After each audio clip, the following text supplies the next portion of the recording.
Mr. Mayor, thanks for joining us. You stood before a judge, Judge Ho, in federal court today and addressed the potential dismissal of very serious charges against you. What did you say to Judge Ho today? I think one of the most significant aspects is that I had to swear under oath, a question that has been, I think, inappropriately put out there, that was there some form of quid pro quo? Was I forced for my acknowledgement? Was I forced in anything? And under oath, I clearly stated I was not.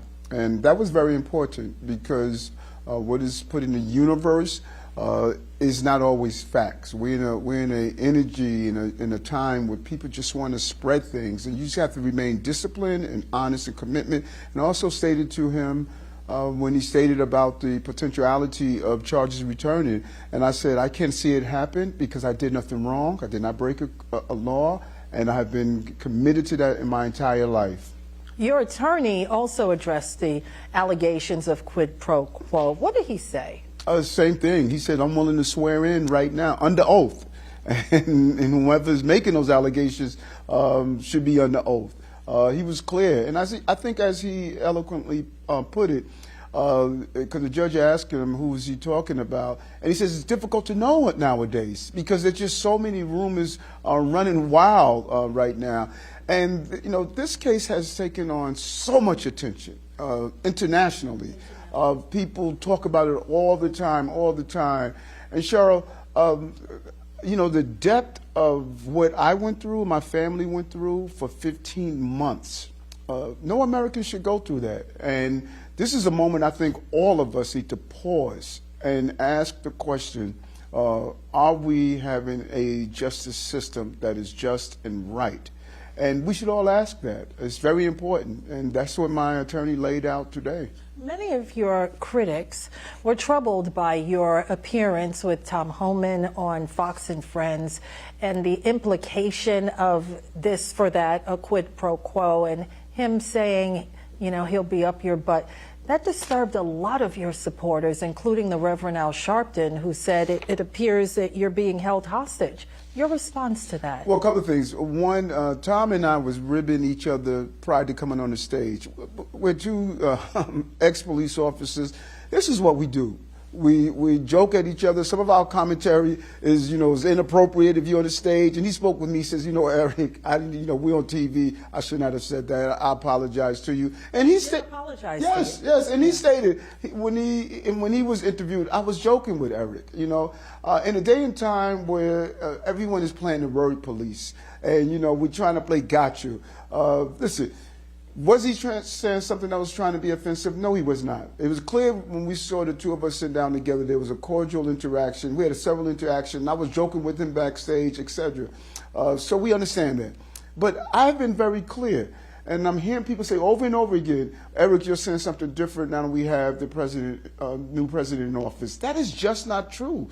Go back to January 22, 23, early 24. I was saying the same thing. People who commit violent crimes in our city, documented or undocumented, need to be held accountable. And if you after you serve your time, you should be removed from our country.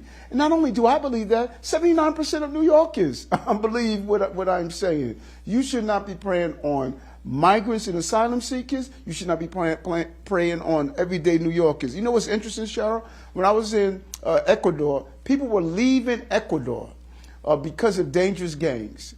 They came here to the country and into New York, and what did they see? They said, these are the gangs we were running away from. We didn't want to leave our country. These gangs have really turned our country into a dangerous place.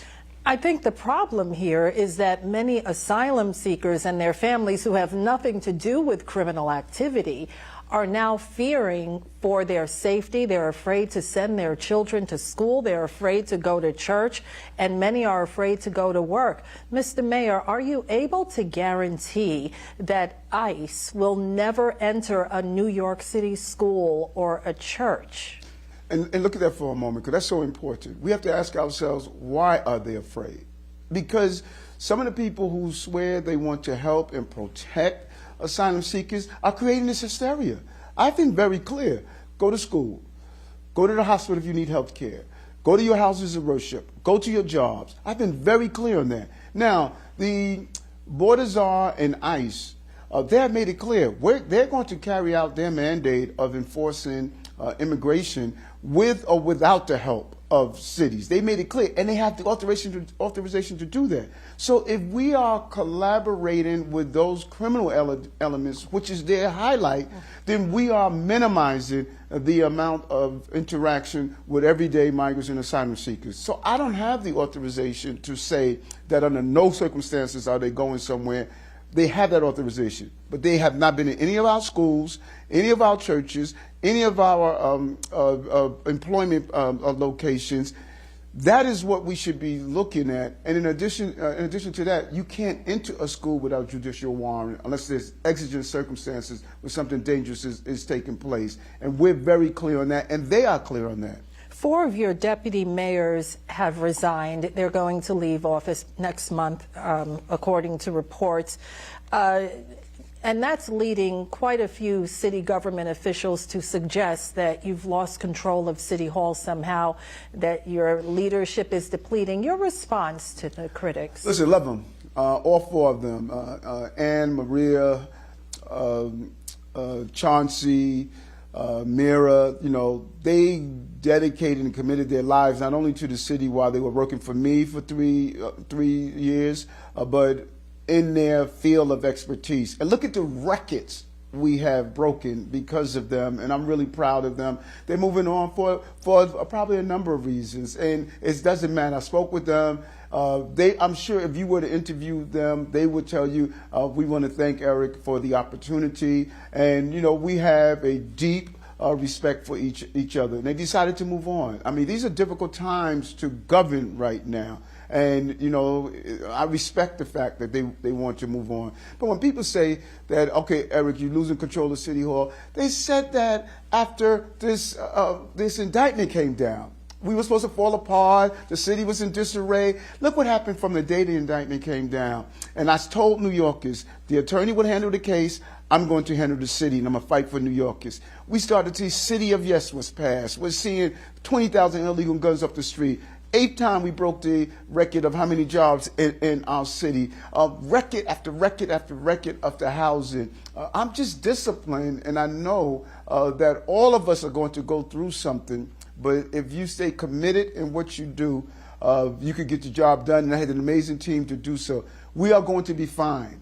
And we're going to look back over this moment, just the same hysteria we saw a couple of months, almost 15 months ago. We're going to look back over this moment and saw this guy, this blue-collar, working-class mayor, knows how to navigate tough times like every family member in this city, they do every day.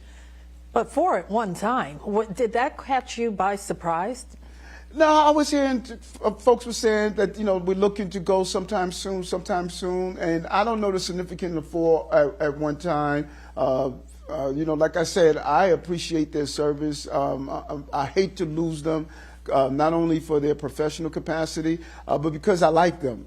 And I've said that more than once. I love my team and what they represent, and to lose 4 at one time is heartbreaking. And it's so funny, when I became mayor, I reflected on Mayor Koch, because there was a year when Mayor Koch lost 3 deputy mayors at one time and 2 other senior staffers. So he lost 5 senior staffers at one time, So I didn't want to break his record by 4, but we know in this tough job of city government, I'm not the first that lose a lot. Even in Mayor de Blasio in January, he lost a significant number of his senior leadership. This happens. But the question becomes, how is your bench? Right. My bench is deep.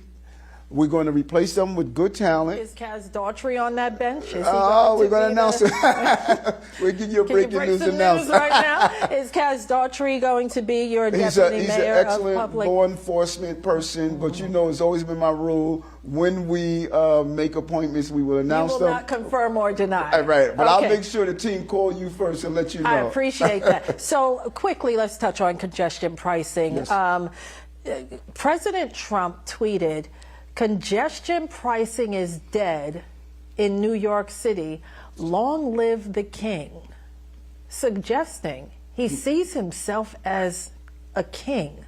Your response to that? Well, I'm not sure of that. And for someone who always finds his words being taken out of context, I think they should just ask the president, what did he mean by that? You know, so I don't know. What I do know that Governor Cuomo passed a law. The MTA was in charge. Federal dollars came involved, and federal agreements came involved. So that is a state issue. Sure. I have enough problems, Cheryl, that I got. But it affects a lot of New Yorkers, and many want to know where you stand on this issue. Well, I was clear, and it does impact New Yorkers. We fought for waivers. We fought for the $100 million to go into the environmentally impacted communities. We wanted to see more waivers for transit employees, for first responders, and other entities. You know, so we had limited input. I had 2 people on the MTA board. But the reality was that this was a state issue passed by the Governor Cuomo and was carried through by the current governor and the MTA. Should Governor Kathy Hochul fight and file the lawsuit along with the MTA, as she said today she will do? I have enough fights for those who want to throw stones at me to recommend which fight the governor should have or shouldn't. It's a state issue. The governor and her team is going to make that determination. Well, let's get to one last city issue before we move on. Yes. City Council Speaker Adrienne Adams, very well respected, has not hopped on the bandwagon to call for your resignation until a few days ago. Your response to her claims that you're no longer capable of running this city? But you know, we need to, when we make those accusations, they should be made based on facts. What facts she's looking? Crime is down. Jobs are up. Subway crime is down. Our streets are clean. We don't see encampments all over our streets like other cities where people are living on the ground. Our mental health crisis is being addressed. So it's easy to hurl those comments. But then as you're senior leaders in the city, you need to ask yourself, what am I using as the basics of stating that? And I'm just not finding it. And if ever I reach the point that I believe I do not have the capacity to handle the city that I love under crises and non-crises, I would not stay in this job. What would you do? I would leave. You would resign? Yes, yes. If I felt I could not do this job to the way that New Yorkers deserve, I would not stay here just to say, well, okay, I'm 110th mayor. That is not what you do when you love a city the way I love this city. We are showing continuous results year after year from every area you look at, from housing to homelessness to employment. And so when someone makes those statements, you have to ask, what is it that the mayor is not doing that you want him to do? And then you have to look also, Cheryl, at the people who are calling for my resignation. Well, she's not running for mayor like some of the others. Well, we don't know what people are doing, you know, but you have to look at that. Those are the same people that were calling for me to leave January 1st, 2022 when I first took in office. They haven't stopped. And many of them benefit from my departure. You know, some of the leading voices would benefit when I leave. It's just not serious. And I have to stay focused on running the city, and we're doing that. I do want to ask you this. Yes. So many New Yorkers are troubled by what they're seeing. Some heartbroken because they supported you, they loved you, you know, and especially from Brooklyn, your borough. What's your message to them? No one can deny that this is a troubling time. You said yourself, this has been stressful for you and your family. What's your message to New Yorkers? That's a great question. That's a great question. You know what's the most difficult thing could happen to a human being is to be victimized twice. I'm a victim of a very over-aggressive investigation. And I'm telling you, it hurts. And I'm a victim. And now that victimization is playing out again. Leaks, calling me names, he's corrupt, he's a criminal. You know what it is to be victimized twice? You know? And that's what I'm going through. So I'm saying to New Yorkers that the Eric you knew when you elected me state senator, first black borough president, When you saw me wear that bulletproof vest and protect your children and families and started 100 Blacks in law enforcement to fight for reform in the police department. When you saw me stand up what was right, even when I was in the agency that determined my status, I was still fighting for you. That's the same Eric, fighting for working class people.